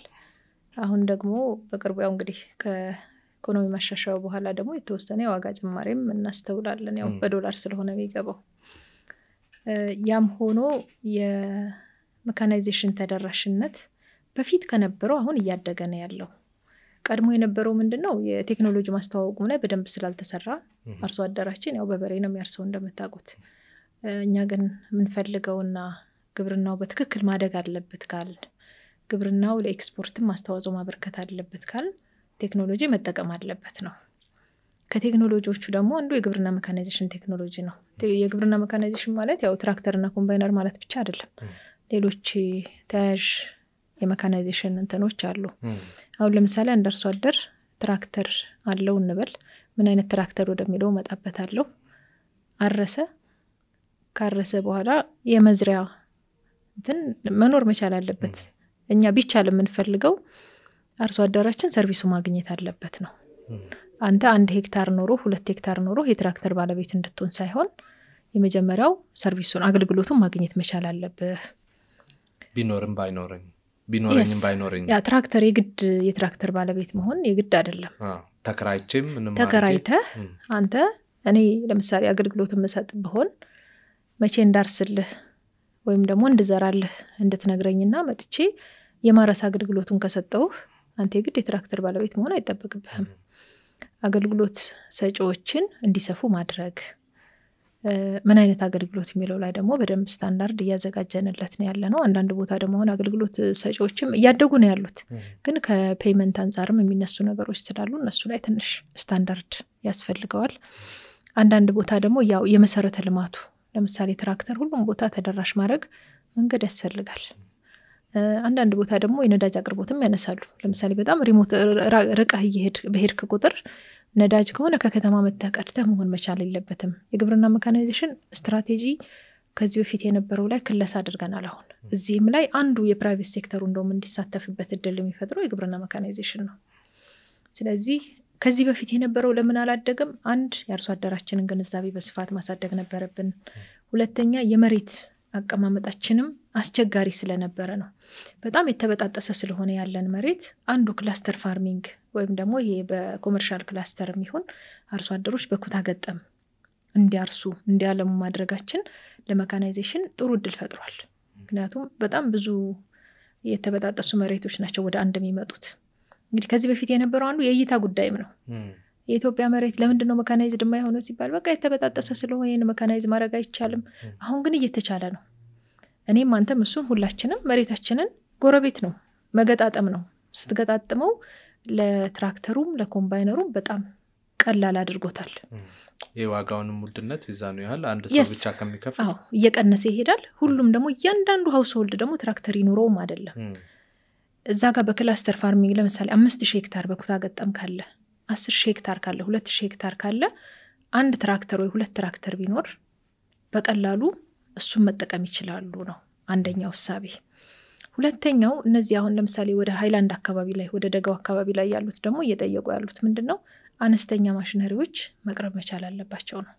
በቅርቡ እንደውም የወኪንግ ትራክተር የምንላቸውን እያስተዋወቅን ነበር ያለ ነው። በሰዓት በቀን የተወሰነ ያህል ሄክታር ማረስ ስለሚችል አነስተኛ ይዞታ ላላቸው አርሶ አደሮች በተናጠልም በግሩፕም ሆኖ እነዛን ወኪንግ ትራክተር የምንላቸውን ገዝተው መጠቀም እንዲችሉ እሱንም እያስተዋወቅን ያለ ነው። መካናይዜሽን አሁን ጅምር ላይ ነው ያለው። ሂደቱ ጥሩ ነው፣ ግን ደግሞ ማደግ መቻል አለበት። ሌላኛው ከውጭ ሁሉም ነገር አምጥተን አይቻልም። የውጭም ሀገር ውስጥ ያሉን ባለሀብቶች የግብርና መካናይዜሽን ማሽነሪዎችን ማምረት ላይ ቢሳተፉ። አሁን ደግሞ የሚኒስትሪ ኦፍ የስራና ክህሎት ሚኒስቴር አይታችኋል በቅርብ አሁን የቴክኖሎጂ ውድድርም ላይ እንዳያችሁት አብዛኛው ቴክኖሎጂ ለግብርናችን መፍትሄ የሚሆን ቴክኖሎጂ እየመጣ ነው ያለው። እነዚህ ልጆች ቴክኖሎጂውን አምጥተውታል፣ መስራት የሚችል ቴክኖሎጂ አምጥተዋል። ለማስፋት ግን ካፒታል ያስፈልጋል። ስለዚህ ከባለ ሀብቶች ጋር የማገናኘት እነሱን የማሳደግ እንደው ውስንነቶች እንኳን ቢኖሩት ቴክኖሎጂ እሱን እያሳደግን መሄድና ኢምፖርትን መቀነስ መቻል አለብን። እንደው ከውጭ ሁሉ ያምጥተን ማሳደግ እንችላለን የሚለው ነገር በጣም አስቸጋሪ ስለሚሆን አገር ውስጥ የማምረት አገር ውስጥ የመገጣጠም ባህልን እያሳደግን መሄድ፣ የግሉ ሴክተር ደግሞ ገብቶ አገልግሎት መስጠት እንዲችል። አሁን ሌላ ዓለም ላይ ምን ተሞክሯል ለምሳሌ አርሶ አደሮች ስልጠና ይወስዳሉ። ስልጠና ማለት ትራክተር እንዴት በትራክተር ማረስ እንደሚችሉ፣ በኮምባይነር እንዴት መሰብሰብ እንዲችሉ፣ እንዴት ደግሞ መዝራት እንደሚችሉ ይሰለጥኑና ሰርቪስ የሚሰጡ አካላት ደግሞ አሉ። እነዛ ሰርቪስ የሚሰጡት ከፈለክ ራሳቸው መጥተው በራሳቸው ባለሙያ የእርሻ አገልግሎት ይሰጡሃል። ካልሆነ ደግሞ አንተ ተከራይተህ ትሄድና አርሰ ማሽነሪውን ትመልሳለህ ማለት ነው። እንደነዚህ አይነት ልምምዶች ሀገር ውስጥ እንዲኖር ነው የምንፈልገው። መካናይዜሽን ግን አሁን በሚፈለገው ልክ አድጓል አላደገም፣ ማደግ ግን አለበት ስለሚያስፈልግ። በቅርብ ደግሞ ሌላ በኮሪያ መንግስት ድጋፍ የልህቀት ማዕከል ተገንብቷል። የልህቀት ማዕከሉ ምንድነው? አንዱ እንደው ይደግፋል ብለን የምናስበው የኢትዮጵያ ግብርና መካናይዜሽን እቃዎች በሰነድ ነው እስካሁን የሚገቡት። ይህ ማዕከል መስከረም ላይ ስራ ይጀምራል ብለን እናስባለን። ከዚህ በኋላ የሚገባ ትራክተር የሚገባ ኮምባይነር ሰነዱ ላይ ያለውን እንትን ያሟላሉ የሚለው ተፈትሾ ነው ማለት ነው ሀገር ውስጥ የሚገባው። ከዚህ በፊት ያሉት አንድ ጊዜ አርሰው የሚቆሙ ትራክተሮችን ስላየን እሱም ጭምር ችግር ስላለ ማለት ነው። እሱ የራሱ ችግር ብቻ ሳይሆን በትንሽ ብልሽት ደግሞ ይቆማሉ። ያው እንትኑ ስለሌለን የስኪሉ ገና በደንብ ስላልሆነ በትንሽ ብልሽት የሚቆማሉ። እሱን ደግሞ ለማስቀረት ምንድነው የቴክኒክ ስልጠና እዚህ ልህቀት ማዕከል ላይ በጣም ሰፊ ስራ እንሰራለን ብለን ነው የምናስበው። ግንባታው ኦልሬዲ ጨርሶ ተጠናቆ አስመርቀናል ባለፈው። መስከረም ላይ ደግሞ ስራ ሲጀምር እሱን የምናስተዋውቅ ነው የሚሆነው። ኦፕሬተር ጭምር እኮ የለንም የትራክተር የኦፕሬተር ስልጠና መስጠት እንዲቻል አሁን ዲዛይን ጭምር እያሰለጠን ነው ያለው። ከዩኒቨርሲቲ ከምርምር ራሱ ከግብርና መዋቅር አምጥተን በመቶዎች የሚቆጠሩትን እያሰለጠን ነው ያለነው። አርሶ አደራችንን በተመሳሳይ ትንሽ ብልሽት ገጥሞት ትራክተር እንዳይቆም ምንድነው የተግባር ስልጠና በስፋት እያሰጠን ያለነው። ይሄንን እያሳደገን ስንሄድ ያው መካናይዜሽኑ እያደገ ሲሄድ ወጣቱም እኮ ወደ ግብርና ይግባካል። እንደው አያት ቅድመ አያቶቻችን የኛ አባቶች እንዳረሱት አርሶ ግብርና ውስጥ የመካናይዜሽን ጉዳይ ስናነሳ መካናይዜሽን ኢንቨስትመንት የሚፈልግ ጉዳይ ነው። የገንዘብ ከፍተኛ የሆነ የገንዘብ አቅም የሚፈልግ ጉዳይ ነው እና በተለይ ፋይናንሱ ግብርናውን ከመደገፍ አንጻር የብድር ማመቻቸት ላይ እንዲሁም ደግሞ ሰብሲዳይዝ ማድረግ መደጎሙ ላይ እንደዚህ አይነት ነገሮች ላይ በጣም ያስፈልጋል። የመንግስት እጅ ያስፈልጋል፣ የባንኮች እጅ ያስፈልጋል እና አሁን በተለይ እኔ እንደውም አንዳንድ አካባቢዎች በተለይ ከግብርና ቢሮ ለጉብኝት ምናምን አብረን እንደዚህ ስንሄድ አንዱ ማየው ነገር ምንድነው ማሽነሪውን አምጡና እኛ በገንዘባችንም እንግዛ ሚሉ አካባቢዎች ገጥመውኛልና ግን የፋይናንስ ችግር በሰፊው የሚነሳ ነገር ነውና ይሄን የፋይናንስ ችግር ለመፍታት ምንድነው የሚሰራው? ከብሔራዊ ባንክ ጋር ከብድርና ቁጠባ ተቋማት ጋር ከሌሎችም ጋር እንደዚህ ምንድነው እየተሰራ ያለው ነገር? አንዱ ከዚህ በፊትም አሁንም እየተሰራ ያለው አርሶ አደሩ የተወሰነ ይቆጥባል፣ የተወሰነውን ደግሞ በኮላተራል እንዲያገኝ ማለት ነው። ሌላኛው ከዚህ በፊት ሰምታችሁ ከሆነ አላወኩም ይቅርታ፣ የልማት ባንክ በሊዝ ፋይናንሲንግ በጣም ብዙ ማሽነሪዎችን ለተጠቃሚዎች እያደረሰ ነው ያለው። ካለው ፍላጎት አንፃር ግን አሁንም በቂ አይደለም። ያው የውጭ ምንዛሬም ስለሚፈልግ ጭምር ነው። መንግስት በነገራችን ላይ ከለውጡ በኋላ እኮ ወደ 555 የሚሆኑ የግብርና መካናይዜሽን እቃዎች ከቀረጥ ነፃ ናቸው። ይሄ አንዱ ድጎማ ነው። ምክንያቱም መንግስት ታክስ ቢሰበስብ ከትራክተር ከኮምባይነር ትላልቅ ማሽነሪዎች ናቸው ብዙ ነገር ማግኘት ይችላል። ግን ግብርናውን ለመደገፍ ትንሽ ሙከራዎች አሉ። ግን ደግሞ የፋይናንስ አቅርቦቱ ማደግ መቻል አለበት። ግብርናው በደንብ ፋይናንስ መደረግ አለበት ብለናል። ፖሊሲውም ላይ እንዳያችሁ ተመላክቷል። ሌላው አሁን በግብርና ሚኒስቴር ያደረግነው ምንድነው ግብርናው ፋይናንስ እንዲደረግ ፈለግን። ግን ደግሞ የኛ ሚና ምንድነው መሆን ያለበት?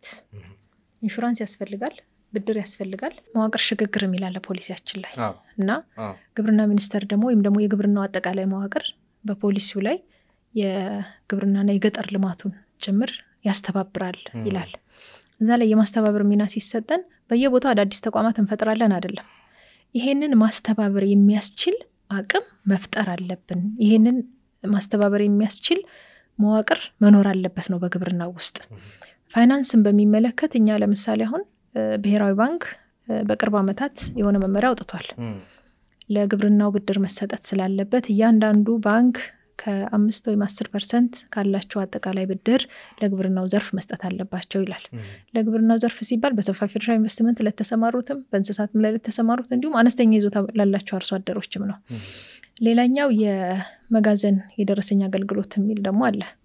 እሱ በቅርብ እንደውም በንግድ ሚኒስቴር በኩል ውይይት ተደርጎበት ሚዲያ ላይም የተወሰነ ብሪፊንግ ነበረው።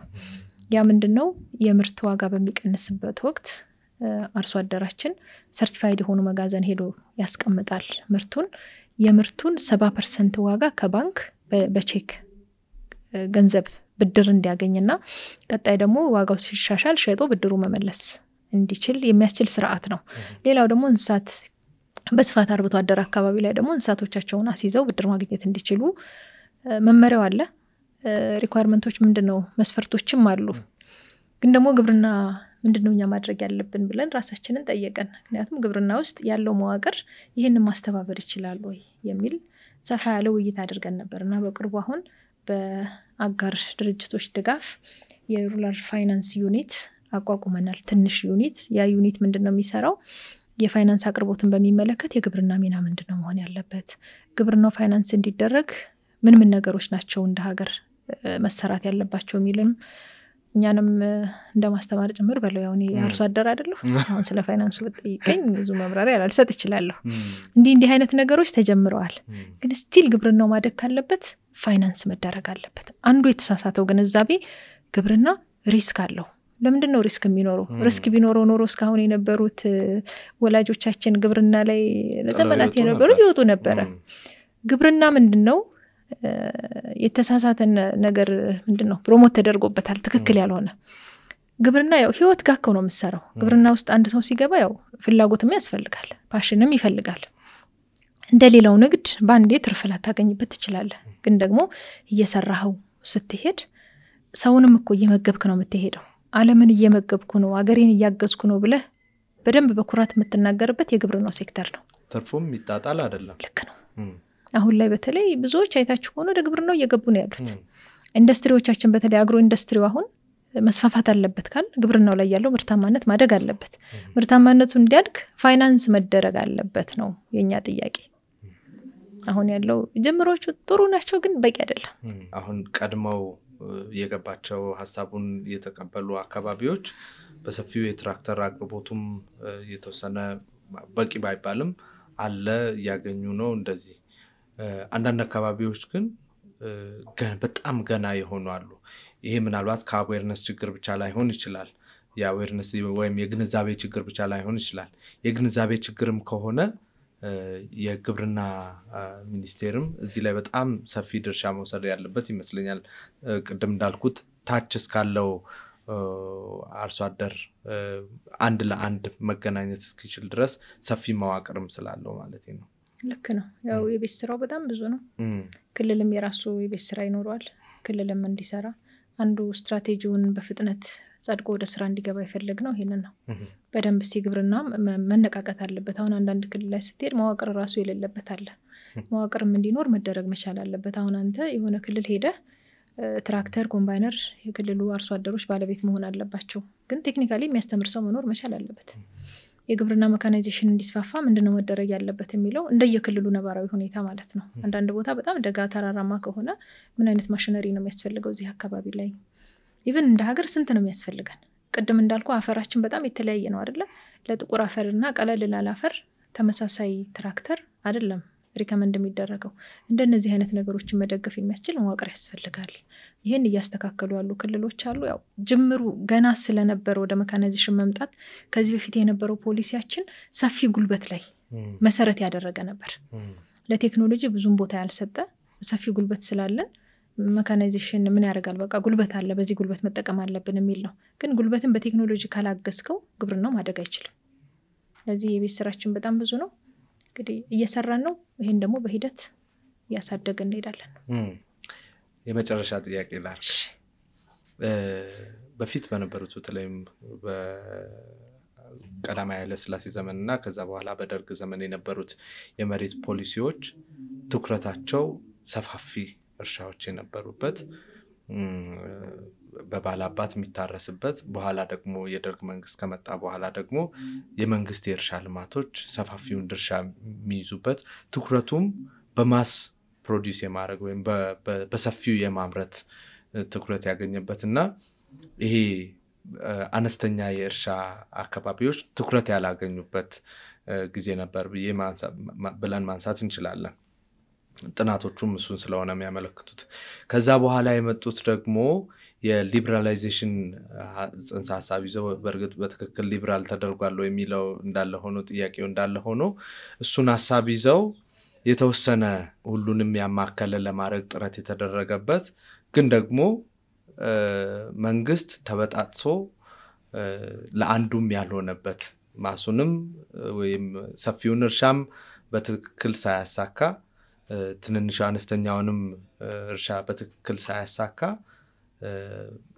ፌል ያደረገበት ነበር ወይም ደግሞ የወደቀበት ግብርናው አቅም ያላገኘበት ነበር አሁን ያለው ፖሊሲ አሁን ያለው የግብርና ፖሊሲ ለሀገሪቱ የግብርና ለውጥ በዋናነት በመሰረታዊነት ምን ይዞ ሊመጣ ይችላል አንዱ ፖሊሲው ላይ በደንብ ካየነው ላንድ ኮንሶሊዴሽን ይላል መሬትን ያው መገጣጠም ነው አንድ ላይ ማምጣት ለቴክኖሎጂ ተደራሽነት ምቹ ሁኔታ መፍጠር እንዲችል ነው ሁለተኛ የግሉ ዘርፍ ደግሞ ገብቶ እንዲሰራ መፍቀድና እሱም ማሳደግ ነው የግሉ ዘርፍ ሲባል ኢትዮጵያ ውስጥ በግብርና ኢንቨስትመንት የነበረን ታሪክ ጥሩ አልነበረም አንዳንዶቹ ብድር ወስደው የጠፉበት አንዳንዶቹ ደግሞ መሬቱን በስማቸው ብቻ ይዘው ምንም ያላመረቱበት ነበር የነበረውና እንደነዚህ አይነት ነገሮችን እያስተካከል የምንሄድበትን እድል ፈጥሯልና አነስተኛ ይዞታ ያለውንም አርሶ አደር ያረሳ በግሉም ዘርፍ ላይ ያለውንም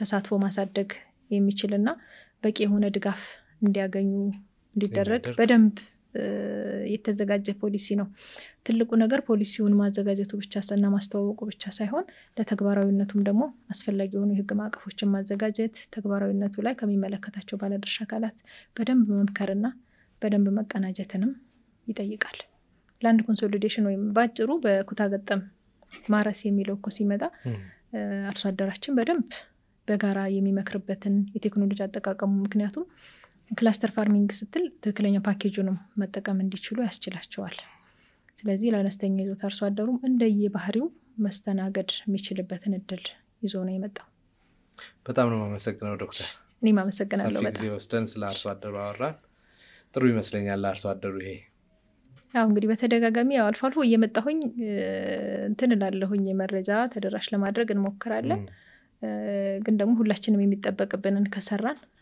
ግብርናውን ከዚህ በላይ ማሳደግ እንችላለን አንዳንድ ደግሞ ለአርሶ አደራችን የሚያደናግር መረጃ የሚሰጡ ሰዎች ከዚህ ድርጊታቸው ቢቆጠቡ ደስ ይለኛል እኔ ግልጽ ያልሆነ መረጃ ካለ የግብርናው መዋቅር መጠየቅና መረዳት ይቻላል በጣም ነው ማመሰግነው በድጋሚ አመሰግናለሁ እኔ ተመልካቾቻችን አብራችሁን ስለነበራችሁ በጣም እናመሰግናለን የዛሬው አንድ ጉዳያችን እዚህ ላይ አብቅቷል በግብርና ግብአት ጉዳይ ከዶክተር ሶፊያ ካሳ ጋር የግብርና ሚኒስትር ዴታ ናቸው ከሳቸው ጋር ቆይታ አድርገናል አብሮነታችሁ ከኛ ጋር ስለሆነ በድጋሚ እናመሰግናለን መልካም ጊዜ ይሁንላችሁ